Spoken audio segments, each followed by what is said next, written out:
terms related to the sum of n terms of the arithmetic sequence, right? See, among those problems, I have two problems on the board which first of all I need to solve for you, right? Have a look at the second problem. See, it is mentioned that you need to calculate the sum of the multiples of 7 which are in between 100 and 1000. See, I think you know about the multiples of 7. Multiples of 7 means 7, 14, 21, 28. All these comes under the multiples of 7. There are few 7 multiples in between 100 and 1000. And now my task is to count the sum of the all those 7 multiples. So first of all, you need to identify the first 7 multiple which is after that 100 and the last 7 multiple, that in a sense which is before that 1000, we need to identify. Because we know the 7th table, see 7 fourths, 14th is 98, whereas 7 15th is 105. So after this 100, the first 7 multiple is surely 105. Is it clear? Then automatically, if the first 7 multiple is 105, then the next 7 multiple is 112. See, you need to add 1 7 further. And the next 7 multiple is 119.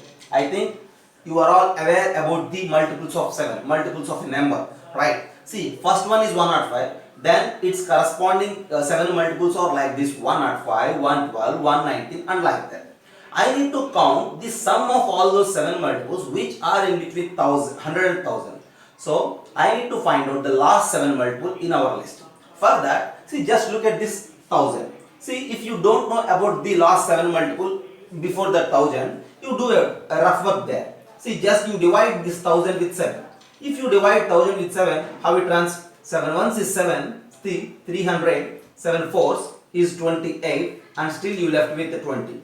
That represents that 7 threes is 21, right? Not possible. 7 twos is 14, so you left with the remainder 6. That in turn represents that this 1000 is not a multiple of 7. Since this 1000 is not a multiple of 7, to get a 7 multiple, you need to subtract 6 from this 1000. If you subtract 6 from this 1000, you will get that 994 is the 7 multiple before the 1000. I think it is clear. So, the 7 multiples between 100 and 1000 are 105, 112, 119 and so on up to 994. Right? Now, we need to add all these things. Right? But to use the sum, see, if you look, the difference between the consecutive terms is clearly 7 because we are concentrating on the multiples of 7, right? So the difference between the consecutive terms is clearly 7. That represents that it is an arithmetic sequence.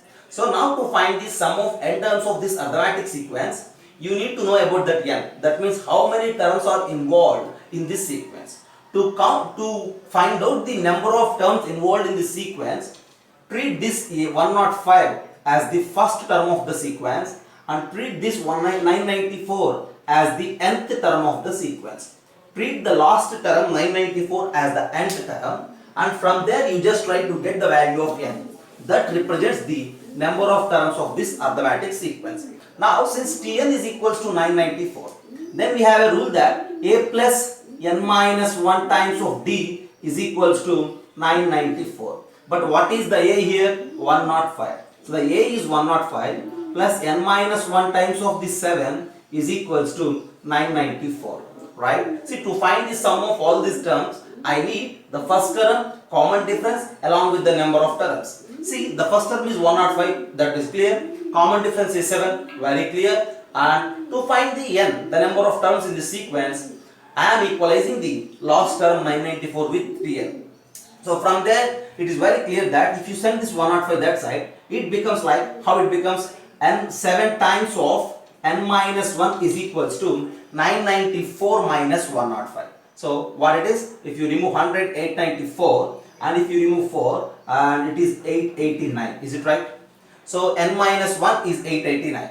Now if you divide with 7, how it becomes n minus 1 is equals to 7 ones is 7, right? 7 twos is 14, right? And then 7 sevens is 49. N minus 1 is 127 and our value of n is 128. That in turn represents that there are 128 terms in this sequence, right? So to find the sum of n terms for these type of problems, first of all you need to identify the first term, then you need to identify the common difference, and along with you need to identify the n number of terms also. After having this a, d and n, now it is very easy for all of us to find the what? Sum of n terms of this arithmetic sequence. Now sum of n terms for this arithmetic sequence is given by the rule that n by 2 times d 2a plus n minus 1 into d, and that is equals to, where that n is 128 divided by 2 times of a is 105 plus n minus 1. As I mentioned you that n is 128, n minus 1 is 127 and the d is also 7. So this is somewhat calculative. So if you do the simplification, you will get the sum of n terms of the given arithmetic sequence, and that in the sense we calculated the sum of the multiples of 7 between 1000 and between 100 and 1000. Just have a look at this problem. We calculated the sum of the multiples of 7 which are in between 100 and 1000. See, you may face similar type of problems also in different situations. Sometimes they may ask you the multiples of 8 or 9 or 11 like that. See, the range also may be in between 500 and 10,000 like that they may ask you. So this is the way to find. To find, first you need to identify the first number in that region and the last number also in that region by the basic concepts of basic logic of the multiples of 7. After identifying the first and the last one, you have the first term, and since it is multiple of 7, clearly common difference is 7, and from that last term 994, you found the value of n as 128. Now I have n along with a and common difference. Using this sum of n terms of AP, I found the sum of the 7 multiples between 100 and 1000. Now there is this problem, right? I have one more problem on the board. Okay, I hope many of you tried it, and I am going to handle that problem now itself on the board. See, just have a look at this. The problem is asking you to find the ratio between the first term and the common difference. See, look at the problem. They are not asking you to find the first term or the common difference. They are asking you to find the ratio between the first term and the common difference. That in the sense, it is somewhat difficult to find a and d individually, but it is easy to find the ratio a by d, right? But see, since we are discussing about the sum of n terms of AP, in the question I won't mention it as NAP, so clearly the problem is from NAP. As per the problem, you have that S10 is equals to 4 times of S5, right? And we know that S10, what is S10? Sum of the 10 terms of NAP, right? See, we have in our hands the rule that S10, I will utilize that sum of n terms of AP rule for 2 times here itself in the problem. Sn, we have that n by 2 times 2a plus n minus 1 of d. Use this to find a by d. Then what is S10? S10 is nothing but 10 by 2 times 2a plus n minus 1, means 10 minus 1, 9d, and that is equals to 4 times S5. S5 is nothing but again replace n with 5. See, we don't know about a and n is 5, so n minus 1 is 4. We don't know d also. We need to find a by d. So this is the task what we have in our hands. Now if you compare both sides, see, directly these two will get cancelled. See, cancel that two, and afterwards just try to simplify, right? See, 4 2's is 10, is it right? 4 2's is 10. So denominator 2's get cancelled and here it is 4 2's. Now further I need to simplify. See, just multiply 2a is nothing but 4a plus 9d is nothing but what? 9 2's is 18d. This is equals to 4 2's is 8a plus 4 4's is 16d. Now this is the relation on a and d I have in my hands. So send this 4a that side and bring this 16d this side. It becomes like 2d is equals to 4a again. 8a minus 4a is 4a. 18d minus 16d is 2d. Right? Very easy, right? So now 2 2's again you have a chance to cancel out. Now to find a by d, this is very clear that d is equals to 2a. Since d is equals to 2a, if you send d that side, you have that a by d is equals to 1 by 2, right? If you cross multiply, you will get that d is equal to a again. So a by d is equals to 1 by 2. The ratio between the first term and the common difference at the end you have in your hands it as 1 by 2 using sum of n terms of the AP. So this is one of the problem where we are utilizing the SN formula to find the ratio between A and D. Have a look and go with the screenshot. I will give you few more problems related to the arithmetic sequence. Have a look there.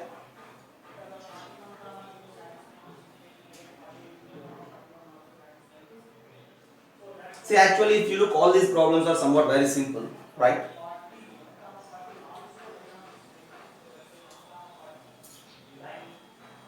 Yeah, I am going to erase this. And the next thing is, see, there are few problems based on few terms of the arithmetic sequence. Instead of asking you to find the nth term or to find the sum of n terms, they mention you we have an arithmetic sequence and the problem is related to the few terms of the arithmetic sequence.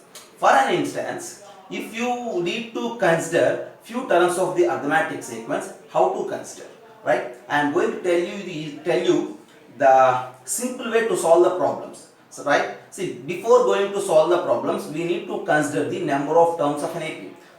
Right? For an example, I will give you a problem, right? Just have a look this. Right. I have three terms in arithmetic sequence, three terms of an arithmetic progression. Three terms of an arithmetic progression. Right? And the sum of those three terms is given as 33 and the product of those three terms is given as 792.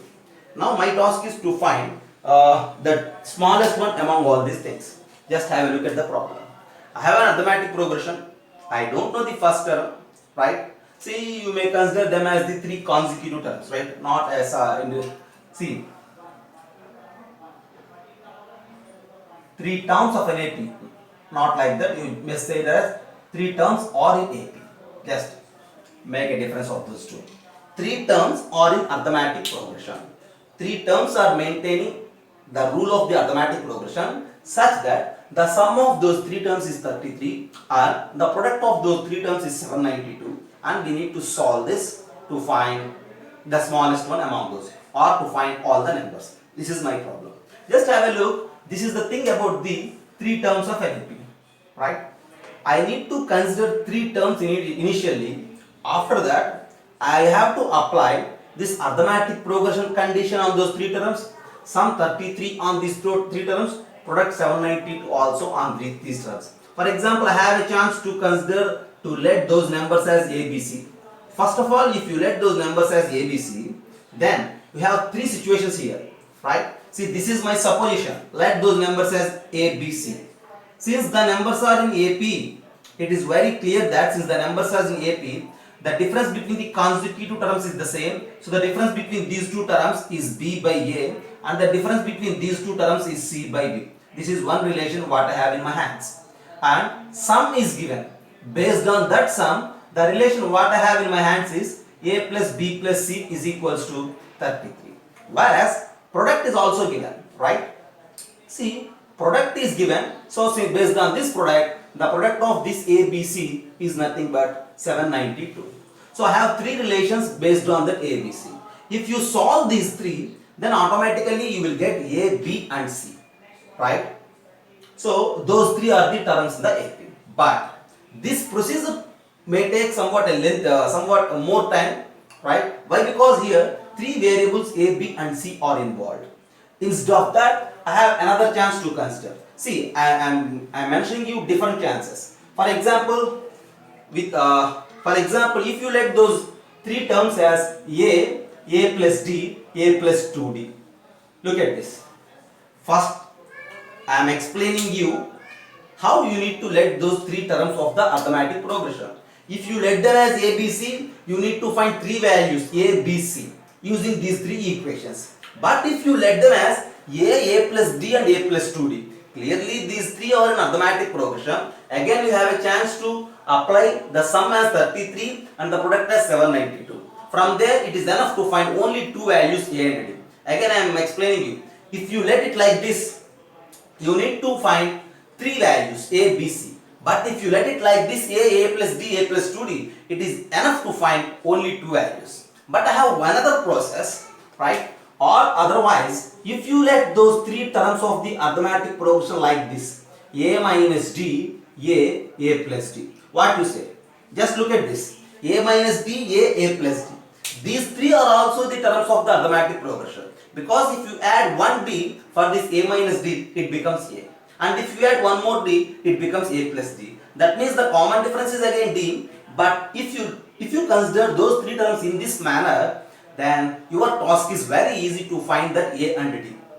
Right? Once again, I am repeating you. See, if the problem is about any three terms of an arithmetic progression, we have different chances initially to start by considering those three terms as ABC, or as A plus D, A plus 2D, or as A minus D, A plus D, like that. But if you look at these three terms are somewhat symmetrical. So if you consider three terms of an AP in this manner, right, it is very easy to find A and B.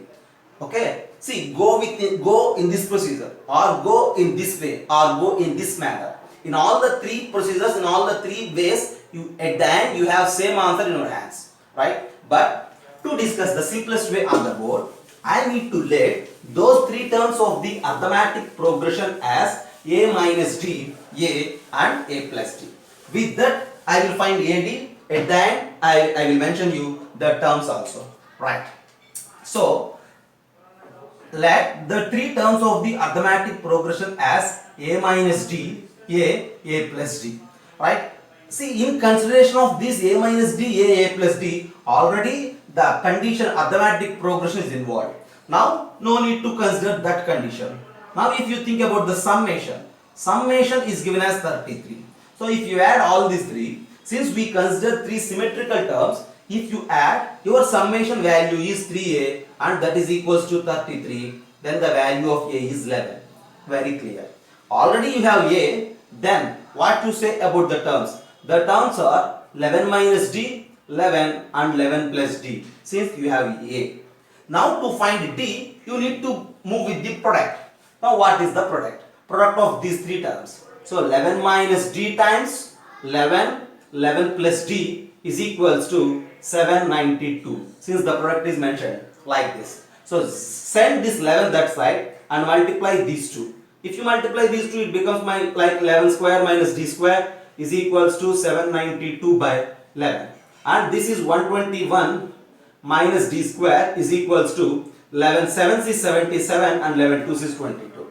Now D square is equals to 121 minus 72. So what we have, it may be 28 plus 21, 49, I think so. So this is equals to 49 and your value of D is 7, or you may take minus 7 also, no problem. For example, if you take 7 and your A is 11, then what is the answer for the problem, right? The numbers, the arithmetic, the three terms of the arithmetic progression, we consider them as A minus D, A and A plus D. Is it right? Our A is 11, our D is 7. Therefore, answer for the problem is 11 minus D. What you say?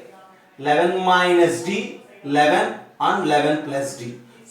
11 plus D is again 7. 11 minus D is 4 and this is 11 and this is 18. So now these three are the corresponding terms. Answer for this question, right? Just have a look at the problem. Or otherwise, instead of this 7, if you take minus 7, again you have same numbers as your answer, right? So with this problem, my intention is, before starting the problem, if the problem is asking you to let the terms of an AP, you need to let the terms which simplifies your task, right? See, if you consider those terms like A minus D, A and A plus D, then this type of consideration automatically simplifies your task, right? See, just have a look at this problem and I will give you one more problem now. Just have a look.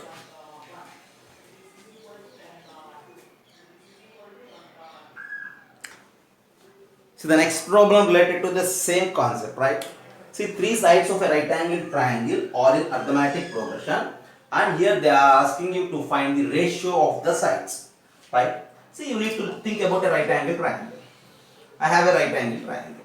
See, for this right angle triangle, there are three sides, we know it. And they mentioned that those three sides are in arithmetic progression. So, how to consider those three sides? Again, you have different options. You may take ABC, you may take A plus D, A plus 2D, like that. But if you consider them as A minus D, A and A plus D, this is somewhat easy to solve. If you observe these three sides, A minus D, A and A plus D, and clearly this A plus D is the larger value, right? When compared with this A, you are adding some D there, no? So among these three, A plus D is the largest, so surely this is the hypotenuse. So your hypotenuse is a plus d.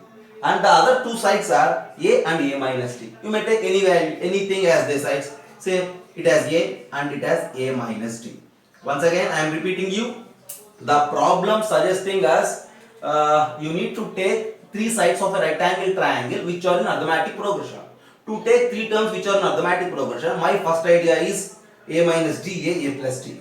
And if you observe this, a plus d is the largest one, so treat it as hypotenuse and the remaining two values as other two sides of the rectangle triangle. Right? See, from there, see, if you see a right angle triangle, always we move with the Pythagoras theorem. So if you apply Pythagorean result for this right angle triangle, and it is very clear that hypotenuse square is equals to the sum of the squares of the other two sides. That means a plus d whole square is equals to a minus d whole square plus a square. Right?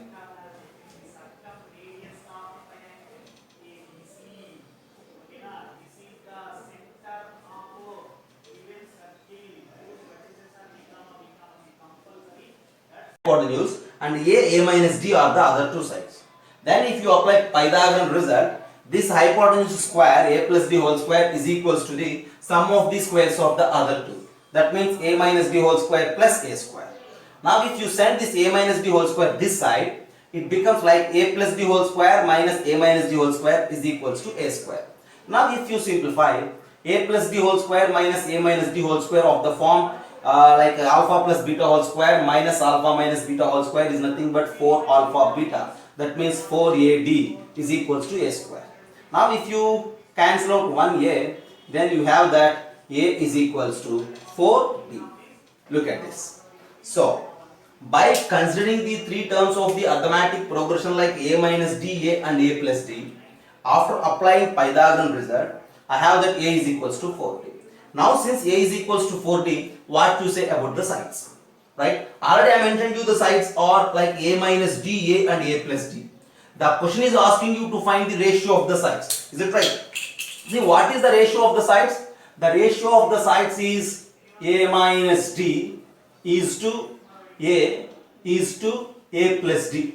This may be your answer. Is it right?